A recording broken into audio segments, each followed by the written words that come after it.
Rajesh Gupta, ACCF national team member, नई दिल्ली। हम लोग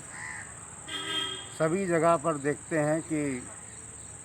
helpline number, toll free number लिखे रहते हैं, और जब उन विभागों के इन नंबरों पर फ़ोन करते हैं तो कभी न कभी फ़ोन उठता नहीं, और कभी न कभी फ़ोन उठता भी है तो सही जवाब नहीं मिलता, और अगर सही जवाब भी मिला तो उस पर पूरी बात हो जाने के बाद भी उस पर कोई कार्रवाई जो हमने दी, उसकी क्या ग्रेडिंग है, क्या पोजीशन है, क्या स्टेटस है, वो भी पता जल्दी नहीं चल पाता है। हमारा सरकार का, नागरिकों का ये एक सहयोग बनाया गया है कि सहायता नंबर के द्वारा हम अपनी बात को रख सकें। हमारी भारत सरकार ने, राज्य सरकारों ने हर विभाग के लिए helpline number, toll free number जारी किए हैं। उसका एक ही मकसद है कि हमारे भारत के सम्मानित नागरिक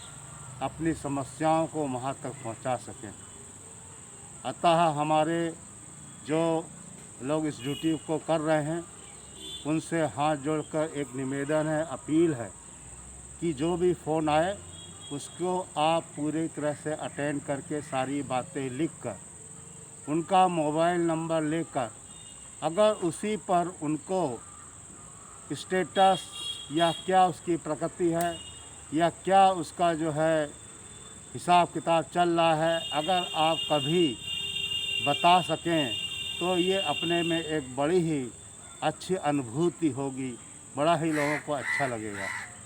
हमारे बहुत से विभाग सारे कार्य कर जाने के बाद, हो जाने के बाद अगर इस तरह की सूचना देने लगे तो वास्तव में सूचना क्रांति आ जाए इस कार्य से करने से, और नागरिकों को भी बड़ी खुशी हो कि हमारे विभाग के लोग जहां हमने अपनी बात रखी थी उन्होंने हमको जवाब दिया, मैसेज आया SMS के थ्रू। ये सब चीज़ें जो हैं अपने में एक बहुत ही बड़ी बात रखती हैं, मगर देखने में बहुत छोटी लगती हैं, मगर इनका जो ग्रेविटी है, इसकी जो महत्वता है, इसकी जो मूल्यांकन है बहुत बड़ा होता है। हम अपने सभी विभागों से यही अपील करते हैं कि आप लोग हेल्पलाइन नंबर का सही तरीके से रिस्पांस, उत्तर देकर इस भारतीय नागरिकों को दिल जीतने में कोई कमी ना रखें, और अगर हो सके कोई समस्या समाधान जो आपके द्वारा समझ में आ रही है कि हो सकती है तो उसको उसी समय बताकर ये समस्या समाधान का जो हमारा एक चीज़ उन्होंने बोली वो उसी समय वहीं ख़त्म हो सकती है। उनका आपसे संपर्क करना भी एक तरह से बहुत बड़ी मायने रखता है, और ये मायने जो रखता है उसका एक ही कारण होता है कि अगर हम अनुभवी लोगों को वहाँ बैठा लें और उनकी अनुभव से बताई हुई समस्या का अगर समाधान निकल आता है तो वास्तव में ये भी एक बहुत बड़ी बात है कि सलूशन भी निकला, और हमारी बात जो थी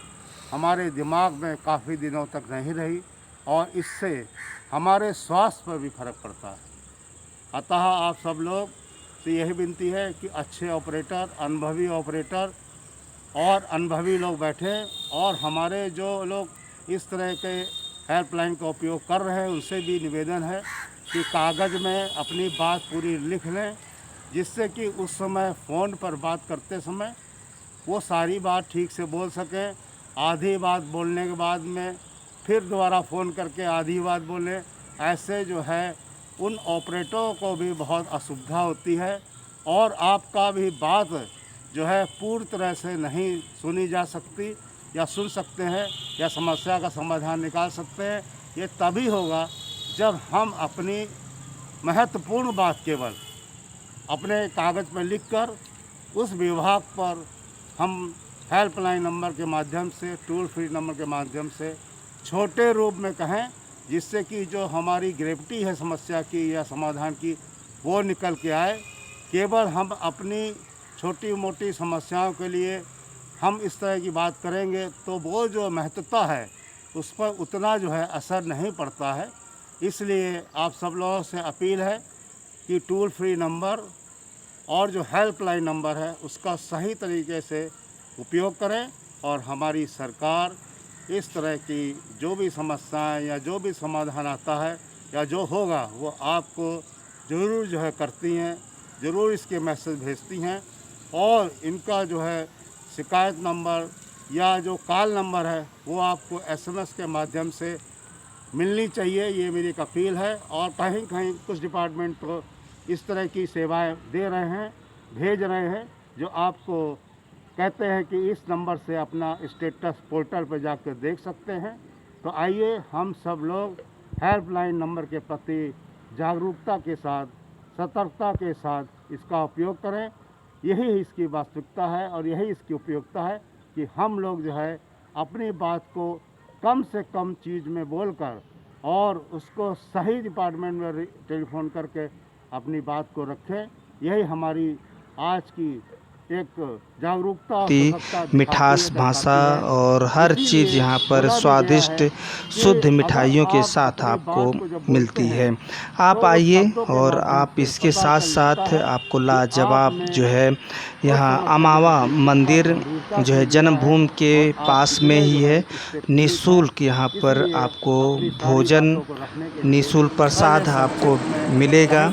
और आप आकर अपना दर्शन श्री राम जी की नगरी में आप कर सकते हैं। विभिन्न मंदिरों का आप दर्शन कर सकते हैं। सरयू के किनारे आप जो है वहाँ दर्शन कर सकते हैं। एक अलग से जो है नमस्कार दोस्तों, मेरे चैनल को सब्सक्राइब लाइक करें और आइकॉन को जरूर दबाएं ताकि आने वाले वीडियो को आपको नोटिफिकेशन मिल जाए। बहुत ही सुंदर और बहुत ही